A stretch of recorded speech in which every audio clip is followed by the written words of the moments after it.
Hello YouTube preppers, this is the Comms Prepper, and in this video I'm going to talk about selecting a handheld radio or radios to support emergency communications from the perspective of a prepper. I've had an amateur radio license for 29 years now, and I'm also a prepper. And recently I posted a video that was critical of the practice here in the prepping community of buying cheap imported ham radios and modifying those radios to operate on radio services outside of the amateur radio band, specifically on MERS, FRS, and GMRS. And much to my surprise, this video set off a firestorm in the comments section. And between all the static, the hate, and the discontent, I did get some questions that were very legitimate that I failed to address in that video. And those were, if I don't recommend that practice or those types of radios, then what radio would I recommend for somebody starting out in amateur radio or prepping? And the short answer to those subs was I couldn't recommend a radio because I didn't know their individual operating requirements. What were they looking to achieve? So that's what I want to talk about in this video. Thinking about what your operational requirements are and then finding a matching radio service and equipment that can meet those requirements. Let's say you have a large family or a small family, a couple of kids and a spouse, and you're looking for radio communications around a house or a retreat location. And nobody has an amateur radio license, and nobody has an interest in getting an amateur radio license. In that situation, I would recommend looking at the General Mobile Radio Service.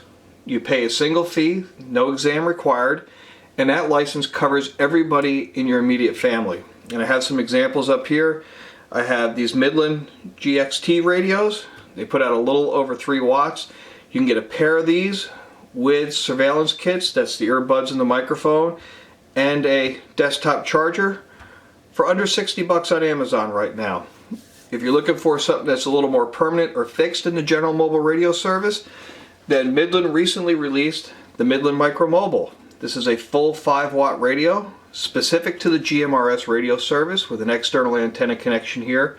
So with a quality piece of cable and a quality antenna, you can put together a very nice and robust emergency communications plan with these radios right here without having to take an amateur radio license. These radios here are specifically designed for the General Mobile Radio Service, so they're going to perform well for you. Or let's say you have a group that wants to get amateur radio licenses. The caveat there is everybody you want to communicate with has to have an amateur radio license. There's not a single license that covers everybody. So if you're going to go down the path of amateur radio, then everybody has to commit to getting a license. So let's say that happens and everybody gets their entry-level license, a technician class license.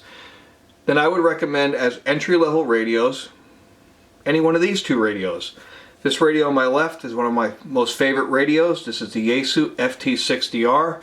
And I have the price pulled up here. They run for $155 right now. What I really like about this radio is the fact that it has an external squelch setting here, an old knob that you can adjust. I'm not a big fan of having to drill down in the menus to set the squelch level, especially if you have a lot of other radios around that are not well made. There's a lot of RF energy around and the squelch can start tripping on you. It's nice to be able just to crank that squelch up a little bit more to keep that radio quiet. Another option for an entry-level radio is this Icom ICV80 Sport. I actually got this for one of the Comms Prepper helpers when she passed her amateur radio license. I really like this radio because it has an old school BNC connector. I've never been a big fan of the SMA connectors that the industry is using now, but you can't get everything that you want.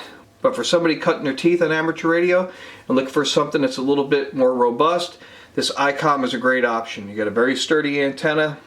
This has a lot of mil-spec features when it comes to shock, dust, vibration, and exposure to water. This is a really nice radio, and this radio runs for $150 right now. Now, continuing down the amateur radio path, for those folks who want to leverage the more advanced features of amateur radio, then I would recommend looking at Icom's D-Star product line. The example I have here is the Icom ID51 Alpha Plus handheld. It's a VHF UHF handheld. It runs for around $340.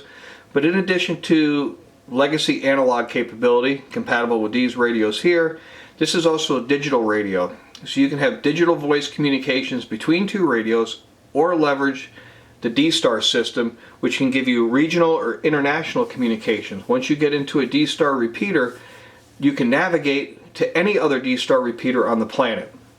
In addition, I've done several videos here on the channel with this radio. You can transmit photographs between these radios with an external Android device. You can do text messaging between radios. And this has a really nice feature called offline mapping with that external tablet, any Android tablet, where you can preload maps from a specific area, let's say a house, a neighborhood, or a homestead.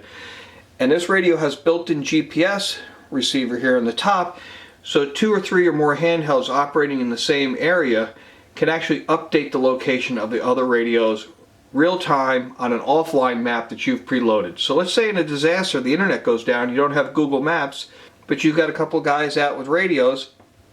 You can see where all those people are each time they transmit. Their GPS coordinates are transmitted in that digital signal, and you can track them on a map. This is a great feature for emergency communications, a hurricane, tornado, a flood, being able to keep track of everybody in your group. There's also a lot of people in the prepping community who have authority and have an interest in having communications with public safety, rescue squads, fire departments, police departments. For those type of communications, you probably want a business band radio, and you can get those pretty easy on the used market. Here I have an example of Kenwood radio. This is a VHF radio. Don't be fooled by the price though. These are quality radios. LMR surplus radios are typically very well made. The hidden cost that you might not see when you see that low price on eBay is the battery may be bad, it may not come with the charging cradle, the antenna may be bad or in the wrong band, and typically you can figure that out by screwing the antenna off. Most manufacturers put the frequency in the bottom side of the antenna. So you might be able to get a really good deal on a used LMR radio, a commercial radio, but just keep in mind that you may have to buy some accessories for it. Another challenge you could face with these types of radios is they're programmable, so you just have a set of frequencies you adjust on the top to access. If you pick these up used, typically you can go to a local two-way radio shop and they might charge you $20-30 to program it. Make sure you have a list of all the frequencies you want if you're going to go down this path and buy used LMR equipment, so you don't have to pay that fee more than once. And also be mindful you might have to replace the antenna, the battery, and the charging cradle. So in summary, my intention with this video is to help explain to those subs who sent those questions that I can't simply just recommend a radio. I would need to know your operational requirements for your radio communications, and only you can answer that question. But once you sit down and review what your requirements are, it's a whole lot easier to match up a specific radio service and product line to meet that operational requirement. If you have a group that doesn't want to commit to getting an amateur radio license, then FRS and GMRS is a viable option. There's some great new products coming online, especially from Midland with high power mobiles. They have a 15 watt mobile now and a 40 watt mobile coming out. If you have a group that is committing to getting amateur radio licenses, there's some great entry level options, some really quality equipment out there that has mil-spec features for dust, shock, vibration, and water. And when the time comes, if you're interested in that, you want to leverage the more advanced capabilities of amateur radio, there's advanced radios as well that can support additional operational requirements, and there's always the surplus market of land mobile radio products. So I hope that helps clarify that question why I couldn't directly answer when you posted that comment. And as always, thank you for watching my videos and subscribing to my channel. This has been the Comms Prepper with a kind of lengthy video explaining what goes on in the background when trying to select a radio or radios to support emergency communications. Thanks for watching, guys.